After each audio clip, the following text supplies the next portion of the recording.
দেখেন এটা যারা বুঝেননি, একবার যখন ইন্টিগ্রেশন করলাম n আসলো, তাই না? দুইবার যখন ইন্টিগ্রেশন করলাম আমাদের কি আসলো? n ইন্টু n মাইনাস 1 আসলো। তিনবার যখন ইন্টিগ্রেশন করলাম আমাদের n minus 2 n minus 1 n, ঠিক আছে?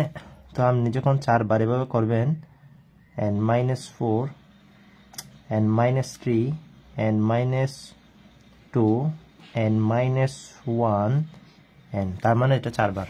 তো এভাবে করে করে যখন আপনি n বার করবেন, ওকে?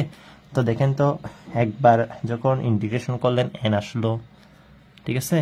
তো দুইবার যখন ইন্টিগ্রেশন করলেন n মাইনাস n আসলো, ঠিক আছে?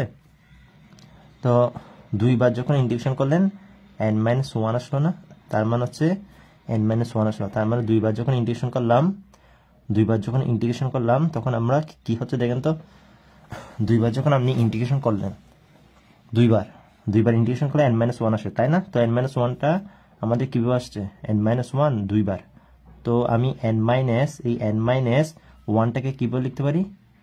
2 মাইনাস 1 না? তো দুইবার করলে 2 মাইনাস 1, ঠিক আছে? তো তিনবার করলে n মাইনাস 3 মাইনাস 1, তিনবার ইন্টিগ্রেশন করলাম তাই 3 মাইনাস 1, তাই না? তিনবার করলাম 3 মাইনাস 1, দেখেন তো ও মানে কি? n মাইনাস 1 না? ও মানে কি? n মাইনাস 2 না? ঠিক আছে? তো যখন তো এটাও সেম, 4 বার যখন ইন্টিগ্রেশন করলাম তখন n মাইনাস 3 না? তো n মাইনাস 3, তার মানে হচ্ছে 4 মাইনাস 1, 4 বার ইন্টিগ্রেশন যখন করলাম তার মানে হচ্ছে n মাইনাস 3। তো এভাবে করে করে আপনি যখন n বার করবেন n মাইনাস 1, মাইনাসটা দিই নেই, দেখেন এই দিকে দেখাচ্ছি। তো n মাইনাস, ঠিক আছে, আমি এই পাশে দেখে যাই একেবারে। যখন আপনি n বার করবেন, যখন আপনি এভাবে কি করবেন? n বার করবেন, n বার। তো n বার যখন ইন্টিগ্রেশন করবেন তখন আপনার কি হবে? n মাইনাস 1, ওই n বার যে ইন্টিগ্রেশন করলেন nটা আসবে না? nটা থেকে তো 1 বিয়োগ না, এটাই তো n, তাই না? এটাই তো n, তাই না? এটাই তো n। একবার যখন করলেন এই দুইবার যখন করলেন 2, তিনবার যখন করলেন 3, 4 বার যখন করলেন 4, n বার যখন করবেন 4 এর জায়গায় n আর কি, তাই না? দেখেন হয়ে গেল। এটাই এইভাবে আসছে। ক্লিয়ার তো এখন?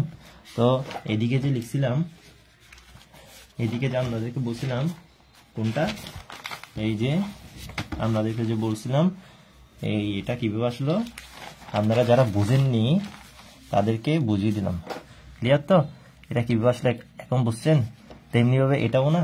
তো দেখেন একবার যখন করছেন কি আসলো, দেখেন একবার যখন করছেন তখন আমাদের কি আসছে? জেড আসছে না? একটা জেড আসছে, ঠিক আছে? তো এইটা একবার।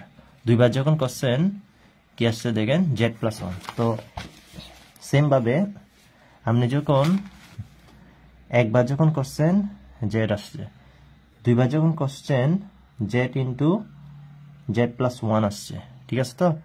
তো তিনবার যখন করছেন Z into Z plus 1 Z plus 2 আসছে। এভাবে করে করে n বার করবেন, ঠিক আছে?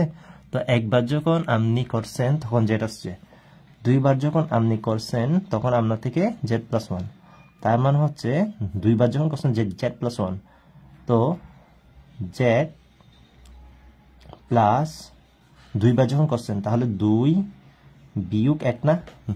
আমি এটা সমান কত? জেড প্লাস 1, তো তাই না? তো দুইবার যখন করছেন 2 বিয়োগ, ঠিক আছে? দুইবার ইন্টিগ্রেশন।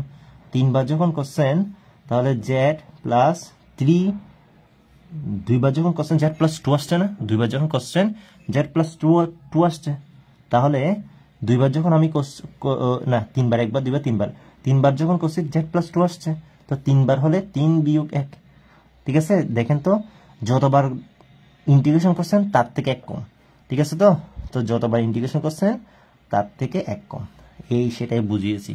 তো n বার যখন করবেন, যখন এটাকে n বার করবেন integration Z plus 1 Z plus 2 up to কি হবে বলেন তো, যখন আপনি n বার করবেন, n বার করলে z প্লাস ওই কয়বার করছেন n বার, তার থেকে 1 কম। ক্লিয়ার তো? তো দেখছেন এটা হচ্ছে এভাবে আসে, এই জিনিসটা এইভাবে আসে, ঠিক আছে? এই জিনিসটা এইভাবে আসছে, ঠিক আছে? আর ওখানে তো n-1 ছিল না, y to the power n-1 একবার করলে n-1 আসছিল, দুইবার করলে n-2 আসছিল, তো n বার করলে n-n আর কি, ঠিক আছে? আর একবার করলে কি আসছিল, y to the power z আসছিল, তো n বার করলে y to the power z plus n-1, মানে এটার মতো সেম। ক্লিয়ার তো এখন? তাহলে এই লাইনটা আর মুখস্থ রাখতে হবে। তো এই লাইনটা আমরা বুঝে গেলাম না? তাহলে আশা করি আপনাদেরকে বোঝাতে পেরেছি আবারও। তাহলে এইটা বোঝানোর জন্য এসেছি। তাহলে আজকে রাখলাম, আল্লাহ হাফেজ।